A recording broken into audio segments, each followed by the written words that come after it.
For decades, the U.S. Federal Reserve worked without fail. But in 2026, that machine seemed to break down. The Fed found itself in a financial zugzwang, a position where every move only makes things worse. Raising rates is dangerous. Cutting rates is dangerous. Doing nothing is dangerous too. The very bank created to rescue the economy is now trapped itself. Few people remember it, but this exact situation already happened once, back in the early 1970s. Back then, the way out of the crisis turned into a painful shock for the whole country. Millions lost their jobs and their homes. Businesses shut down. An entire generation had to pay for the recovery with years of hardship. Now, we're likely facing the same thing, and only one question remains. Who will trigger the painful shock, and when? On May 22, 2026, Kevin Warsh is sworn in as the new chairman of the Federal Reserve. The president himself put him there with one simple job: cut rates and get the economy moving again. But within his first few weeks, Warsh slams into a wall. Inflation is accelerating. The economy is stalling. Warsh hasn't just landed in a tough spot.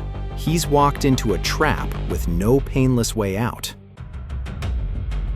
Normally, the Fed's job is simple. Overheating and inflation, you raise rates.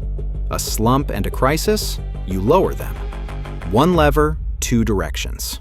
That's how the central bank has put out fires for decades. But in 2026, that lever jammed, because trouble showed up from both sides at once. Inflation jumped to 3.8% in April, the highest in nearly 3 years. And at the same time, the economy froze. GDP grew just 1.6% in the first quarter, and it keeps slowing. Raise rates to cool prices and you finish off already weak growth and push the country into recession. Cut rates to help the economy, and you let inflation run wild. The Fed here is like a chess player who has already lost. Every possible response leads to checkmate. So the Fed does nothing. The rate has been frozen for months at 3.50 to 3.75%. Meeting after meeting, and no decisions. And even if at the next meeting the Fed does bring itself to make a small cut, that won't solve the fundamental problem, because it has almost no room left for bold, decisive action without serious side effects. But to understand why it's stuck, we need to figure out where this inflation came from in the first place. Back in February, inflation in the US had cooled to 2.4%, almost back to normal. But in late February 2026, war broke out with Iran. Oil tankers came under threat, and the price shot up to multi-year highs. By April, gasoline had climbed almost 28% over the year. Energy overall, almost 18%. And when fuel gets more expensive, everything else follows. Production, shipping, every item on the shelf. That's how inflation jumped from 2.4% to 3.8% in just a couple of months. From this, you draw a simple conclusion. If oil drove inflation up, then once the war ends and oil gets cheaper, everything will fall back into place. But it won't. And here's why. Oil set the inflation off, but it stopped being the only cause long ago. Strip out all fuel and energy from the price increases, and what's left is so-called core inflation, and it's already at 2.8% and still climbing. Rents, services, and airfares are all getting more expensive. On top of that come Trump's tariffs on imported goods, with a new wave scheduled for this summer. None of this depends on the price of oil, and none of it will go away even if the war ends tomorrow. So cheap oil would remove only part of the problem.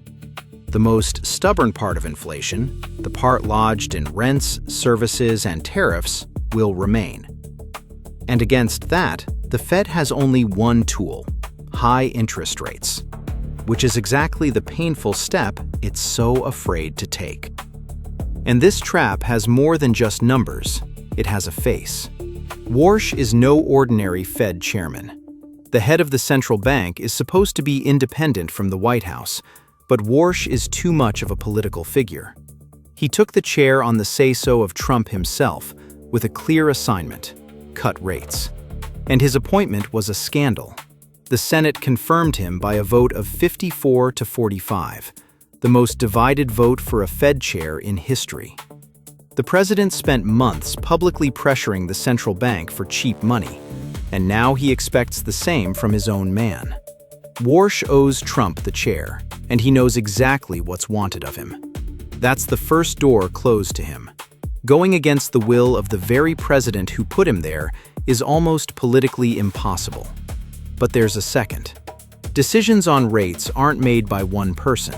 They're made by a committee vote, where the chairman holds just one vote.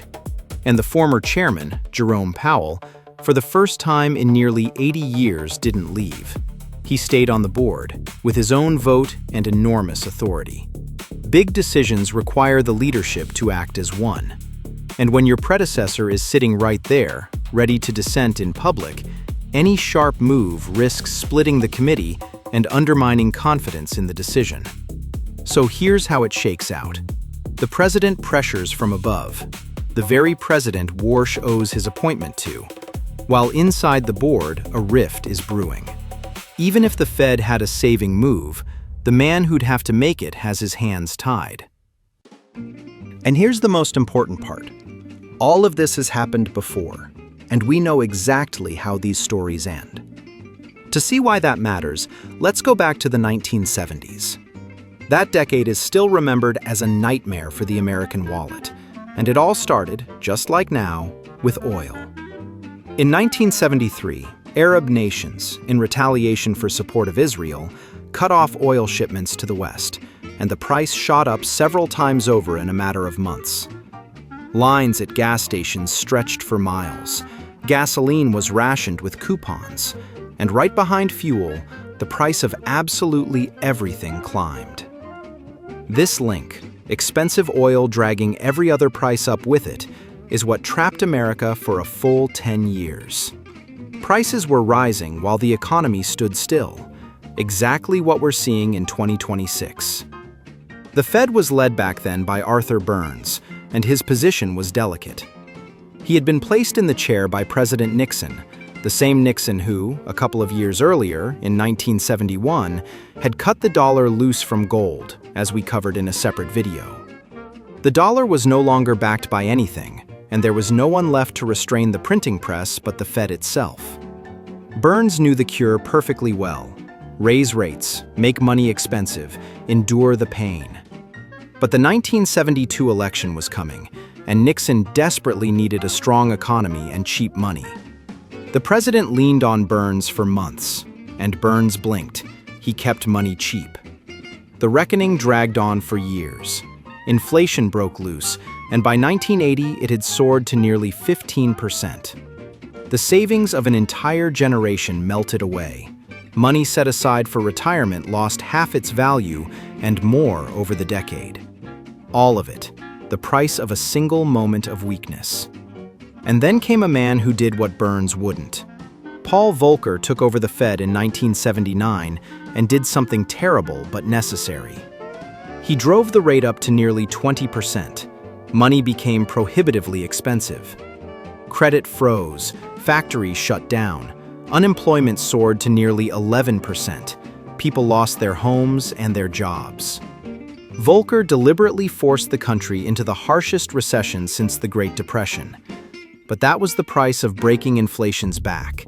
In a couple of years, it crashed from nearly 15% down to 3 to 4%. Remember these two. Burns, the one who blinked and let inflation loose. Volcker, the one who triggered the painful shock and paid for the way out with years of public suffering. That's how we know for certain. There is no way out of this trap without pain. The only question is who it hurts the most and who pays for the crisis.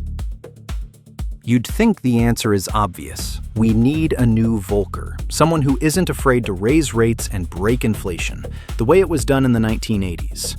But today, everything is far worse than in Volcker's day, and the first reason is the national debt. When Volcker was driving rates sky high, he had room to maneuver. The U.S. national debt back then was modest, less than a third of what the country earned in a year. High rates hit citizens and businesses, but the government itself could withstand that pain. Today, it's a different story. The U.S. debt has crossed $39 trillion. For the first time since World War II, it has surpassed the country's entire annual income. And on interest alone on that debt, the government already spends more than $1 trillion a year, more than it spends on its entire military. Now imagine a new Volcker pushing the rate towards 20%. Servicing the debt would instantly become ruinous, and the government itself would be on the brink of collapse. The very tool that saved America in the 80s has today become a loaded gun pointed at its own budget. The second reason, the Fed itself has almost no cushion left.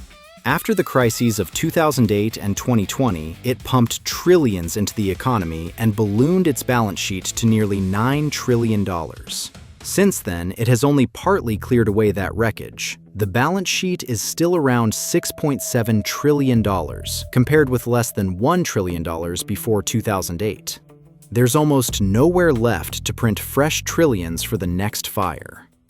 And the third reason, the main one, Volcker had independence. He could go against the president's will and never look back. Today's Fed, as we've already seen, operates under direct pressure from the White House and is led, no less, by the president's own man. A second Volcker, ready to make a harsh and deeply unpopular move, most likely won't exist. That's what makes 2026 unique. The trap is the same as in the 1970s, but for the first time in decades, all three emergency exits are sealed at once. The debt won't let them raise rates, the Fed has no strength held in reserve, and the man at the wheel has his hands tied.